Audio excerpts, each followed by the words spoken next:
ड्रीमफ्लिक्स India presents American पाई। American पाई Hollywood की एक popular adult comedy movie series है जिसके 9 पार्ट्स आ चुके हैं। 4 मूवी ओरिजिनल सीरीज का हिस्सा हैं और बाकी 5 अमेरिकन पाई स्पिन ऑफ मूवीज हैं। हम एक एक करके सभी को एक्सप्लेन करेंगे, तो चलिए शुरू करते हैं। साल 1999 में बनी अमेरिकन पाई 1 से। अमेरिकन पाई 4 जिगरी दोस्तों की कहानी है जो हाई स्कूल में पढ़ते हैं। पहला है कहानी का सबसे अहम किरदार जिम लेवेंस्टीन। ये एक सोशली ऑकवर्ड वर्जिन है, लड़कियों के मामले में थोड़ा फिसड्डी है और अपने mom dad Mr and Mrs Levenstein के साथ रहता है। दूसरा है केविन मेयर्स। ये एक कॉन्फिडेंट चार्मिंग लड़का है जो अपनी long time girlfriend Vicky Latham के साथ फिजिकल होने के लिए स्ट्रगल कर रहा है। तीसरा है क्रिस ऑस्टिशर यानी ऑज। ये एक शांत स्वभाव का लड़का है और हाई स्कूल लेक्रोस टीम का हिस्सा है। इनमें से चौथा है पॉल फिंच। गोल्फ खेलना, कॉफी पीना इसकी आदत है और लड़कियों की नजर में ये काफी स्मार्ट और सोफिस्टिकेटेड लड़कों में गिना जाता है। वैसे तो ये चारों एक दूसरे से काफी अलग हैं, लेकिन इनकी एक कॉमन पहचान है इनकी वर्जिनिटी। इस कहानी का 5वां अहम किरदार है महान लड़कीबाज स्टीव स्टिफलर। ये एक पॉपुलर लेक्रोस प्लेयर है।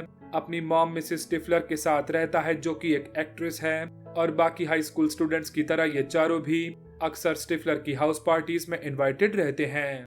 कहानी की शुरुआत में जिम छुपकर घर में पॉर्न देखते हुए जर्क ऑफ कर रहा है, तभी अचानक मॉम डैड आ जाते हैं और ये बुरी तरह एम्बेरस हो जाता है।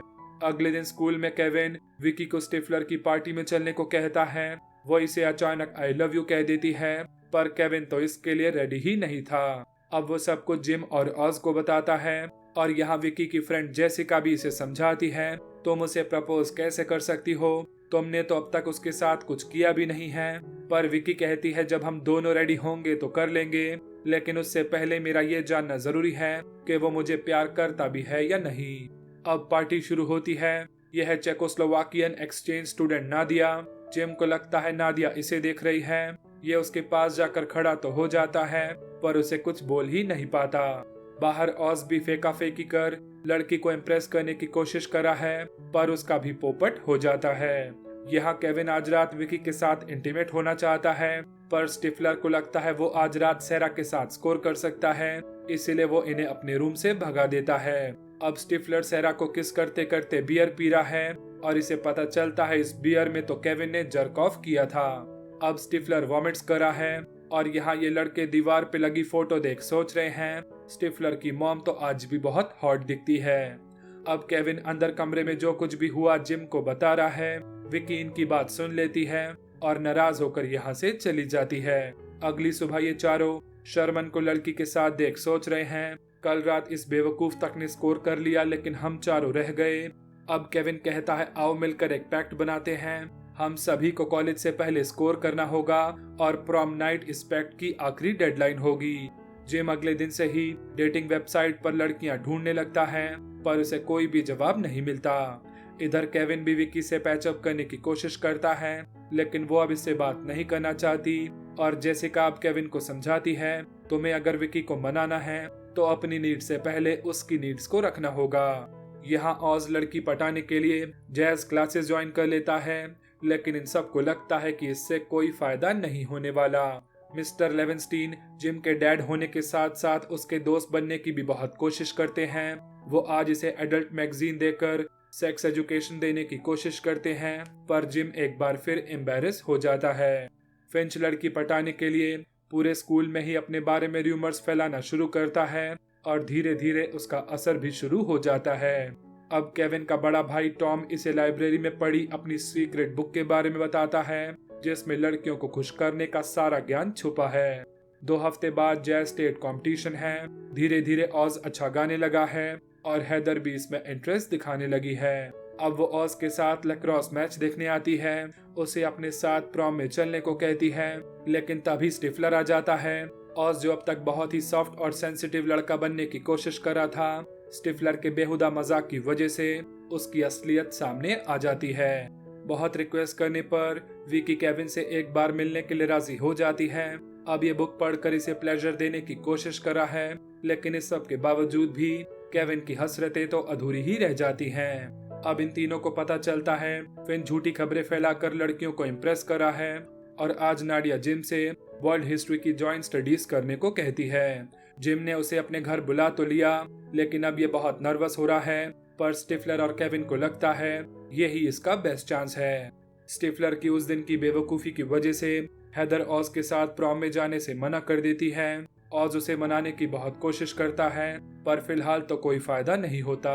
अब जिम नाडिया के घर आती है। ये वेबकैम सेट कर देता है ताकि स्टिफलर और केविन इन्हें लाइव देख सके। अब वो इसके कमरे में कपड़े बदल रही है और ये तीनों इसे लाइव देख रहे हैं। ड्रॉर्स में पड़ी इरोटिक मैगजीन्स देख नाडिया उसे पढ़ते हुए खुद को प्लेजर करने लगती है। नाडिया को इस रूप में देख ये तीनों ही बहुत एक्साइटेड हो जाते हैं।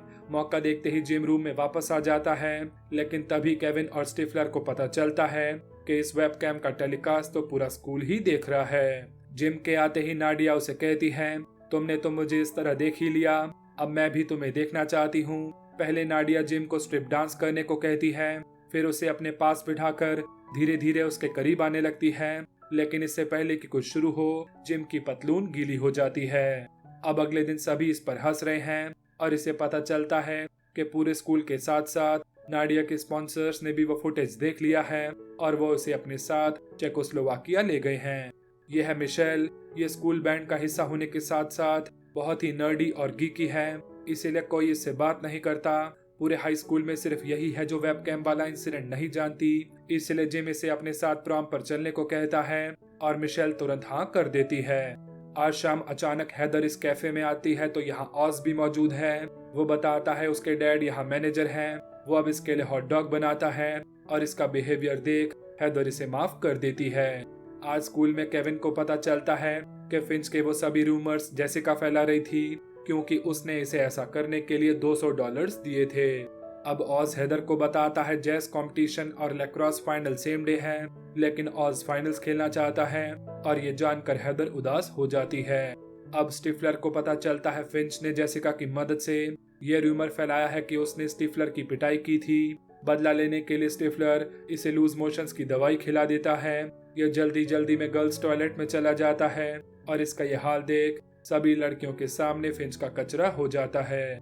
विकी आज फिर केविन को आई लव यू कहती है, पर वो कहता है मैं सिर्फ आई लव यू कहने के लिए ही नहीं कहना चाहता, मुझे तो बस उस परफेक्ट मोमेंट का इंतजार है। यहाँ हेदर ने जैज कंपटीशन के लिए ऑज का रिप्लेसमेंट ढूंढ तो लिया, पर उसे पता है ऑज के बिना ये अच्छा नहीं कर पाएंगे और यहाँ ऑज को रियलाइज होता है इसे अभी हेदर के साथ होना चाहिए। ये फाइनल मैच बीच में छोड़कर ही भाग जाता है। हेदर इसे देखते ही किस कर लेती है और अब इनका जैज परफॉर्मेंस भी बहुत अच्छा होता है। अब विकी जेसिका से पूछती है क्या फर्स्ट टाइम बहुत पेनफुल होता है, और जेसिका कहती है पेनफुल तो होता है, लेकिन उसके बाद ही तो पता चलता है कि वो तुम्हें कितना पसंद है। जेसिका की सलाह के बाद ये केविन से हाँ कर देती है, यानी केविन प्रॉम नाइट को स्कोर करने वाला है। आज रात को प्रॉम है। डैड को लगता है जिम मिशेल के साथ प्रॉम के लिए बहुत एक्साइटेड होगा, पर वो तो उसके साथ सिर्फ इसीलिए जा रहा है क्योंकि कोई और नहीं मिली। अब ये चारों प्रॉम नाइट में पहुंचते हैं। केविन इन्हें इनका पैक्ट याद दिलाता है, पर फिंच के साथ टॉयलेट में जो कुछ भी हुआ उसका तो अब कोई चांस नहीं बचा।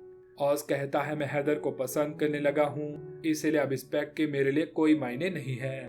जिम कहता है तुमने पैक्ट को लेकर मेरे मन में इतना प्रेशर बना दिया है कि मुझे सेक्स वर्ड से ही नफरत हो गई है। तुम लोगों के साथ ये फालतू बातें करने से अच्छा है मैं मिशेल के साथ कुछ अच्छा वक्त बिताऊं। फिंच को उदास देख जेसिका उसे अपने साथ डांस करने को कहती है। इसके दिए $200 से ही इसे ये फ्लास्क गिफ्ट करती है। शर्मन जो खुद को इनके सामने हीरो दिखाया करता था, उसकी प्रॉम पार्टनर स्टेज पे जाके सबको बता देती है शर्मन एक नंबर का झूठा है। उसने सबसे बोला है कि उसने मेरे साथ स्कोर किया, पर वो अब तक एक वर्जिन है और आगे भी वर्जिन ही रहने वाला है। और सबके सामने अपना कचरा होते देख शर्मन की पैंट में सूसू निकल जाती है। अब ऑज इन्हें शर्मन के बारे में बताता है, यानी इन्होंने जिसके लिए पैक्ट बनाया वो ही एक नंबर का लूजर निकला। अब प्रॉम पार्टी खत्म होते ही ये सभी स्टिफलर के घर आते हैं। केविन विकी को अपने साथ ले आता है। यहाँ ऑज हेदर को केविन के पैक्ट के बारे में बताकर कहता है पहले मैं तुम्हारे साथ सिर्फ स्कोर करना चाहता था, लेकिन अब मैं तुम्हें सचमुच पसंद करने लगा हूँ। यह सुन हेदर उसे किस कर लेती है, इसको अपना बॉयफ्रेंड एक्सेप्ट कर लेती है और आज रात ये दोनों इंटीमेट भी हो जाते हैं। अब फिन स्टिफलर के घर आता है। ये स्कोर नहीं कर सकता इसलिए बहुत उदास है। आज ही स्टिफलर की मॉम का डिवोर्स हुआ है, इसलिए वो भी उदास हैं और ये दोनों ही बुरी तरह नशे में धुत हैं। यहाँ केविन फाइनली विक्की को आई लव यू कह देता है और ये दोनों स्टिफलर के घर पर ही इंटीमेट हो जाते हैं। इधर जिम मिशेल के किस्से सुन सुन बोर हो चुका है, पर अब वो इसे बताती है इसने जिम और नाडिया का वो वीडियो देखा था, इसीलिए वो इसके साथ प्रॉम में आई। आज रात ये जिम के साथ स्कोर करना चाहती है और अब जिम को पता चलता है जिसे पूरा स्कूल बोरिंग नर्ड समझता है वो असल में काफी वाइल्ड है। अगली सुबह विकी केविन से कहती है नेक्स्ट ईयर हम अलग अलग कॉलेज में चले जाएंगे, कुछ भी पहले जैसा नहीं बचेगा। पर केविन कहता है आगे क्या होगा वो तो मैं नहीं जानता, लेकिन कल रात हमारे बीच जो भी कुछ हुआ वो बहुत स्पेशल था। अगली सुबह स्टिफलर को पता चलता है फिंच ने कल रात इसकी मॉम के साथ स्कोर कर लिया। ये जानकर तो इसके होश ही उड़ जाते हैं, लेकिन फिंच ये खबर पूरे स्कूल में फैला देता है। अब मूवी के आखिरी सीन में ये चारों काफी रिलैक्स नजर आ रहे हैं। कल रात इन सभी ने स्कोर कर लिया, लेकिन इन सभी के लिए ये एकदम अलग अलग एक्सपीरियंस था। दी एंड। आपको ये कहानी कैसी लगी हमें कमेंट करके जरूर बताइएगा। वीडियो अच्छी लगी हो तो इसे लाइक कीजिएगा, इसका लिंक अपने दोस्तों के साथ शेयर कीजिएगा। हम अमेरिकन पाई के बाकी पार्ट्स भी एक एक करके लाते रहेंगे, तो अगर आपने हमारे चैनल को अब तक सब्सक्राइब नहीं किया है तो प्लीज कर दीजिएगा। मिलेंगे अगली वीडियो में एक और फिल्मी कहानी के साथ, तब तक के लिए गुड बाय।